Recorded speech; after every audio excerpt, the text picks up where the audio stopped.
northern Franklin County in northeastern Texas, southwestern Bowie County in northeastern Texas, northern Morris County in northeastern Texas, northern Titus County in northeastern Texas, southern Red River County in northeastern Texas, until 1:30 p.m.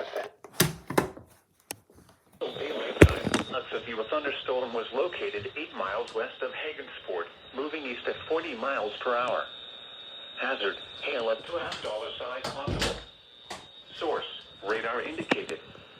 Impact, damage to vehicles is expected.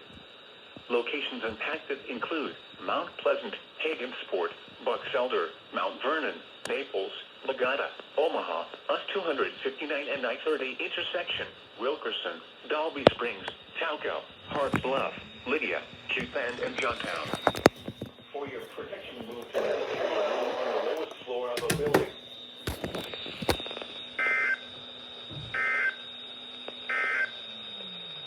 The National Weather Service